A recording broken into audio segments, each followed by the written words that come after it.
sejahtera buat kita semua. Rekan-rekan media, kami dari Kompolnas, saya bersama Ibu Pungki hadir ke Polda Sulteng dalam rangka supervisi penanganan kasus yang sempat menjadi atensi tingkat nasional ya. Dan tadi sudah menerima paparan langsung dari tim penyidik menyampaikan tentang progres penanganan kasus ini. Kami dari Kompolnas menyampaikan apresiasi kepada Bapak Kapolda karena apa? Pertama, dengan segera kasus ini ditarik ke Polda, maka penanganannya bisa optimal. Pertama, ditangani oleh unit PPA yang notabene dari kompetensinya, kemudian juga jumlah personelnya lebih memadai daripada tingkat Polres. Yang kedua, ketika harus memburu 3 tersangka, ini saya salut karena apa? Dalam tempo 5 hari 3 tidak kena. Satu ada di Kendari, satu ada di Kutai Kartanegara, di Kutai Timur ya. Kemudian satu lagi di Tarakan. Ini perburuan yang tidak mudah. Kalau hanya ditangani Polres, belum tentu bisa secepat ini. Jadi itu kami menyampaikan apresiasi atas keseriusan penanganan kasus ini karena memang betul-betul publik menunggu bagaimana penanganan kasus ini, bagaimana menuntaskannya. Kemudian selanjutnya dalam proses penyidikan, penyidik tentunya perlu mendengar ahli. Ketika penyidik akan menetapkan pasal yang digunakan, itu perlu pendapat ahli. Dan akhirnya sudah ahli memberikan pendapat bahwa pasal yang dikenakan menurut ahli sudah sesuai dengan fakta yang ditemukan. Dan satu berkas sudah dikirim kejaksaan, besok akan menyusul lagi, dan kita harapkan secepatnya nanti dari pihak jaksa penuntut umum meneliti, kemudian kalau sudah dinilai lengkap P21, kalau memang masih ada kekurangan P19 supaya dilengkapi oleh penyidik. Selanjutnya tahap kedua, di forum pengadilan lah kita akan mendengar pembuktian itu. Gimana sih peristiwanya? Karena sering terjadi antara yang viral dengan fakta yang terungkap di pengadilan itu berbeda. Oleh sebab itu, marilah kita sama-sama mengikuti proses ini. Secepatnya nanti sidang bisa digelar dan nanti publik mendapatkan jawaban apa yang sesungguhnya terjadi.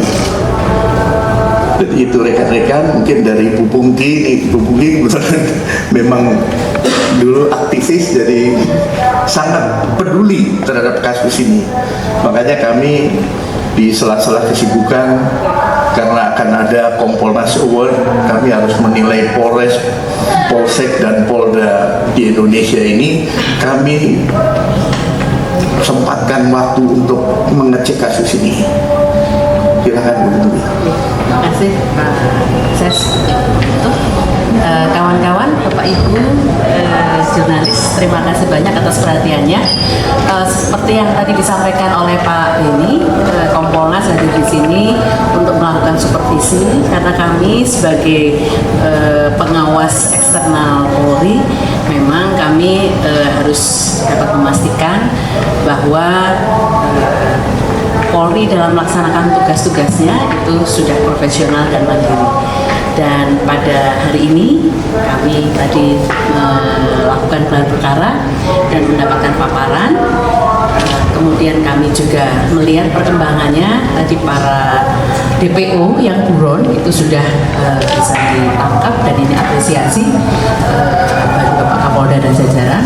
Dan kami melihat penerapan pasal-pasal yang dilakukan dilakukan oleh penyidik bagi kami itu sudah kuat, sehingga kami berharap nanti proses ini bisa lancar ya, ketika dilimpahkan ke kejaksaan tahap 1, kemudian tahap 2 bisa lancar P21 dan segera disidangkan seperti itu.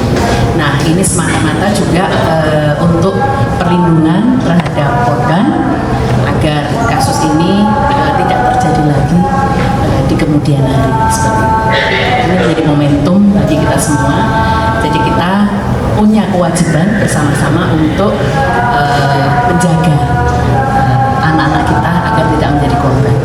Nah, Polda Suleng di mata kami sudah menunjukkan tugasnya dan melaksanakan tugasnya dengan cukup baik. Terima kasih. Ini terkait dengan pasal yang ini pasal apa yang tadi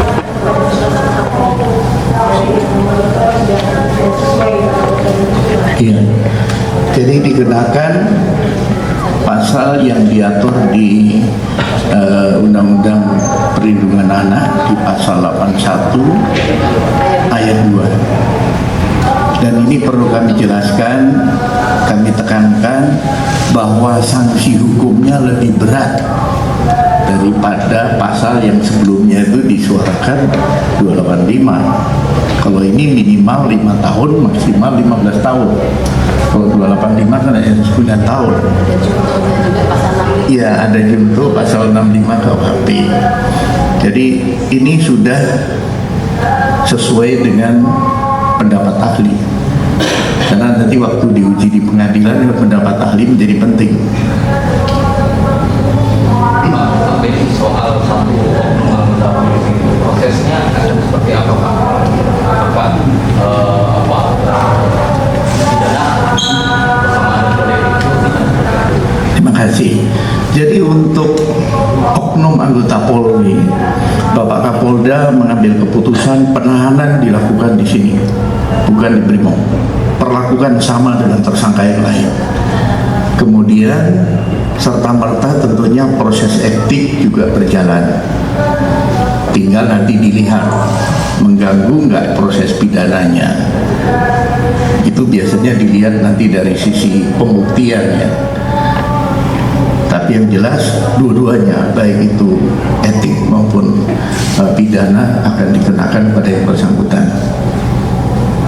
dari Kompolnas sendiri Pak, ada target yang waktu yang diberikan maksimal berapa? Kalau ini kan masyarakat bisa tahu komitmen dari pihak Polres.